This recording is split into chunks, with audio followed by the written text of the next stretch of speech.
Alright, so we have this wooden counter, and Ben Moore wants us to change things around and add a more neutral palette, which we've done on most of our walls. But we wanted to put something a little different than just a boring piece of laminate, and they don't want this maple tone on here anymore, so we've decided to go with something this kind of effect. It's actually a vinyl plank flooring.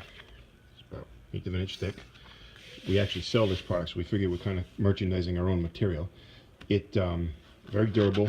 We can stick it right to the side of this thing here and it'll be fine. We're going to just use some of these finished edges here. They've just got a profile on them. It'll go around the piece to hold it in place, and so that we don't bang the edges at all. There. So you get that kind of a nice finished look once you're all said and done. So what we have to do to start the process is scrape off the decal, wash everything down with a little bit of solvent, and maybe give it a light sanding just to open up some tooth on it. And here we go. Alright, so I temporarily mounted this rail up here. I just put a couple of screws in, but what I have to do is countersink them and actually drill the holes. It's particle board. I don't have a countersink, so I'm just going to use this just to bore this to try to get it to sit flush, because right now it's a little bit too proud. I've already done another side of this, so it won't be a big deal. And I'm going to glue it in some construction adhesive, and then once we're done with the screwing and gluing, the new piece will just slide right up into that channel and it'll look all nice and pretty. Meantime, I've scraped it off, sanded it lightly, so I'll get this side done. I mited the edges. I did it with a Dremel tool and then a file. Alright, so we got the little metal trim pieces up on all 4 sides. We've got a little bit of red rosin paper down because plastic drop cloths move and you don't want to wreck a good canvas one.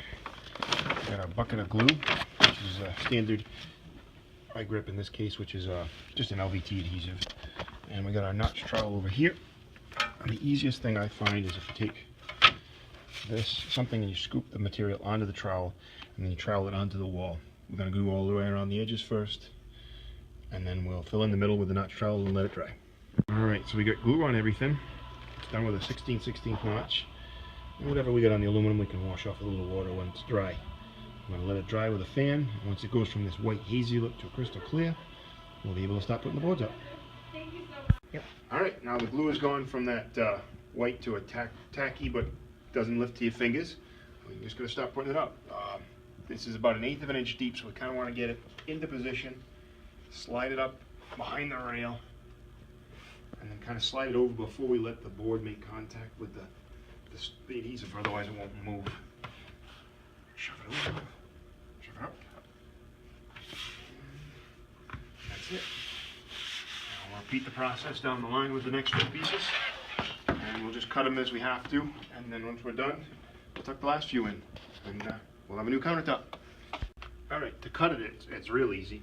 I use a combination square, but even a ruler will work, and a utility knife. What you do is score it one good time, nice sharp blade, bend it, that's it, it's cut.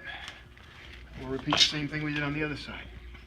Kind of slide it in, kind of press it up all at the same time without letting it really get into the adhesive till we're all in place.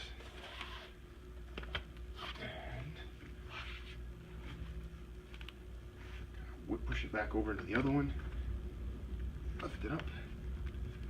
Come on. There we go.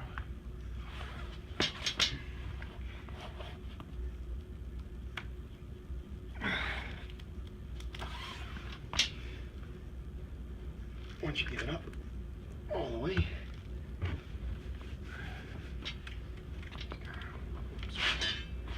scooch it over a little bit more. There we go.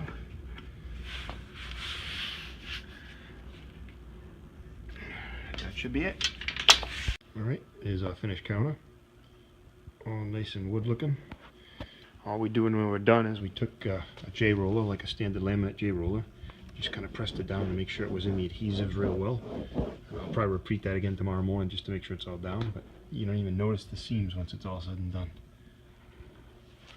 Not bad for a couple hours.